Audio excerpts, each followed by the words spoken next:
Hi, it's Richie again.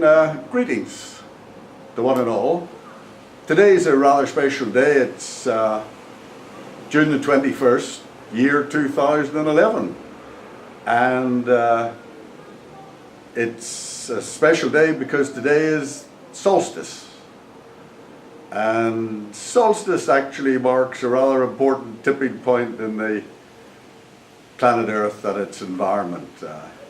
Mainly goes unnoticed these days because the vast majority of people, certainly in Western Europe and here in London in particular, are fairly dissociated from Mother Nature and the changing of the seasons.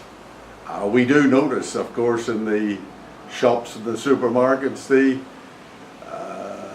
sudden arrival of raspberries and strawberries and Wimbledon and things like that, and we're tied up with our computer systems and the internet and the mobile phone and the 24-hour media circus that goes on around us. And what with the concrete jungle and the tens of thousands pouring through Victoria Station every hour, not a few minutes away from here, somehow the natural cycle of life seems not to be noticed. Except, of course, I know I live in a delightful London square right in the centre, and you'll see behind me the trees gently waving in the wind. So today, 21st solstice, is a day to celebrate for Mother Nature. But actually, my great event occurred last month on May the 18th.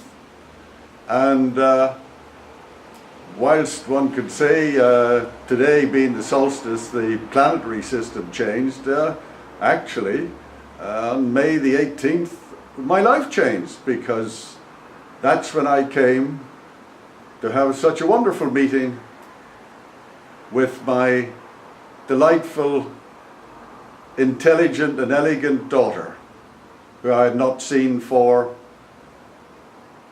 20 years.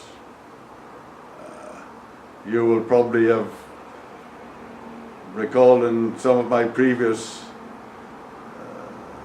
photo shots that my divorce took place in rather acrimonious circumstances in 1991, and I was separated from my children then by the activities of my ex-wife, and it was only very, very recently indeed did I come in contact and had an interesting meeting with my ex-wife and our daughter and myself at the same time in a rather interesting place in the south of France. And what a moment that was. And indeed, subsequent to that, I have had more time to reflect and write about our family life and the life of others and how it's been affected.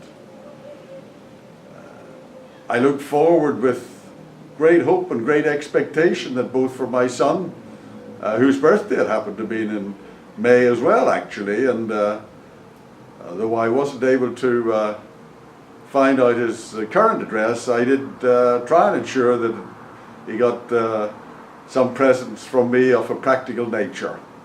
And I hope he enjoyed the birthday celebrations that some of the modest amount of money went to help create.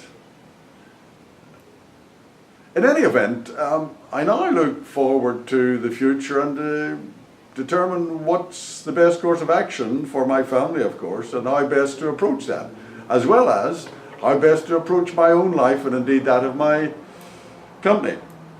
And whilst I rely heavily on modern technology, I still do like to go back to the days of, you'll probably see here, using my fountain pen and paper, because I find my brain, shrinking as it is with maturity, finds a better connection with pen and paper especially good quality paper, than it does with a keyboard.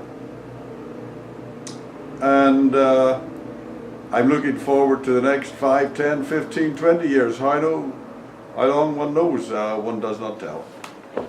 Enough.